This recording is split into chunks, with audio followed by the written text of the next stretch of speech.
vous apprend rien, c'est une très mauvaise soirée pour votre équipe. Ça avait pourtant bien commencé en début de match, mais ce penalty a tout changé sans doute. Hein.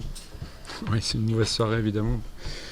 On perd un joueur, on perd le match, et voilà, après, qu'est-ce que vous voulez que je dise. Donc, on fait une erreur individuelle qui ne doit pas arriver à ce niveau-là.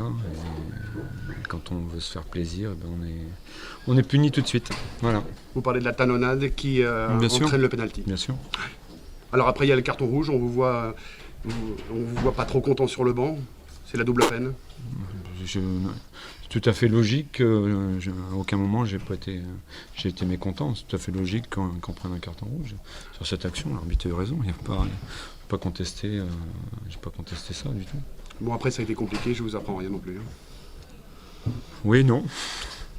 Oui, non. Vous m'apprenez un petit peu quand même, parce que je pense qu'on avait le ballon. Après, eux ont bien joué le coup. Ils nous ont attendus. Voilà, alors est-ce qu'on en tire des conséquences? Est-ce qu'on arrête de jouer et on se retranche comme ça, il n'y aura plus de football? Ou est-ce qu'on continue, nous, à jouer?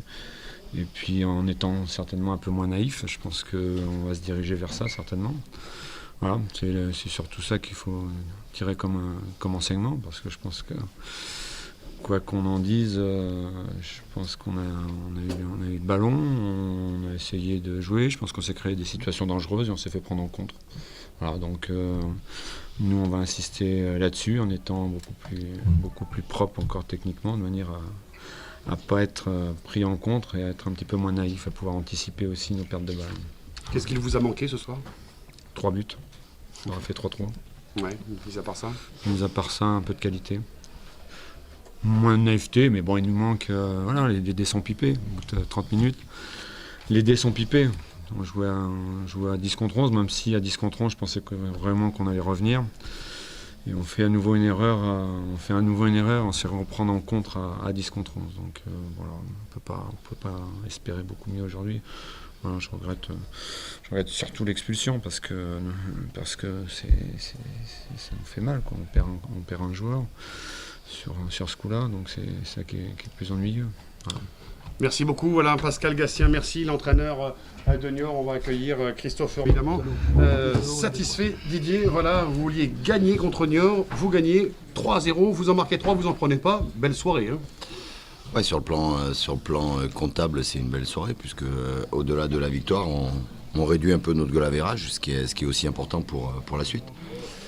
Après, on est tombé, on savait, contre une équipe de New York qui jouait bien au ballon, qui faisait très bien circuler. Voilà. On avait choisi de rester en bloc et de les contrer, parce qu'on sait qu'avec la vitesse, on est capable de leur faire mal. Voilà. Donc, sur une des premières occasions, on marque, mais je pense qu'on aurait pu... on a eu de nombreuses situations, on aurait pu marquer ce troisième but bien avant la fin. Mais, voilà, donc c'est une bonne soirée. La Berry va mieux? Oui, forcément, quand vous gagnez, elle va un peu mieux. Maintenant, je veux dire, vous avez aujourd'hui, on va pas se réjouir. On a 9 points, donc on est encore en déficit de points. Il va falloir aller en chercher, mais c'est vrai que on est, à mon avis, en progression, puisque on est capable de revenir contre le Havre en étant mené chaque fois. À Arles-Avignon, on mène et on ne fait pas le break. Là, aujourd'hui, on gagne, donc c'est bien. Et psychologiquement, vous sortez de la zone rouge. Ça aussi, vous gagnez 3 places ce soir. Vous êtes 16e dans les têtes. Ça fait un bien fou. Oui, c'est bien, mais bon, il faudra faire d'autres résultats pour être un peu plus tranquille. Donc, non, c'est bien. On a marqué des buts, même si tout n'a vraiment pas été parfait. Mais voilà, on avait choisi aussi il y a eu un pépin de dernière minute la veille du match avec Kevin Afogou. J'ai perdu Joe Biang à Arles-Avignon, donc c'est Rémi qui s'est mis en position de latéral gauche. Voilà, on avait choisi l'option aussi de mettre Chris un peu plus haut, un peu plus haut pour les gêner dans ce qui était au niveau du duel. Et Flavien Tay a été très intéressant dans l'entrejeu parce qu'il est capable de donner ses bonnes passes. Donc voilà, donc c'est globalement une bonne soirée, mais il faut encore travailler et continuer à bosser parce qu'aujourd'hui on a fait notre boulot, c'est-à-dire gagner à domicile. Cela dit, bon voilà, dans les têtes ça fait du bien, vous emmagasinez de la confiance, vous allez travailler plus sereinement, on va dire, et vous allez à Metz. Et là vous vous dites, pourquoi pas faire un résultat là-bas, quoi, tout au moins. Hein. Oui, on va savourer et puis après on va préparer ce match de Metz. Voilà, tout simplement.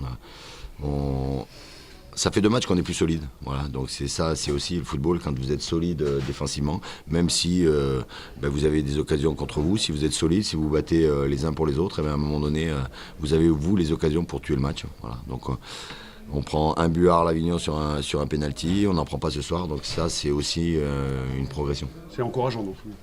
Ouais, c'est encourageant. Oui. Ouais, mais bon, autant on n'était pas pessimiste pendant la période où on n'était vraiment pas bien, autant on ne doit pas être optimiste aujourd'hui, on doit simplement être réaliste. On a 9 points, il faut aller en chercher beaucoup d'autres.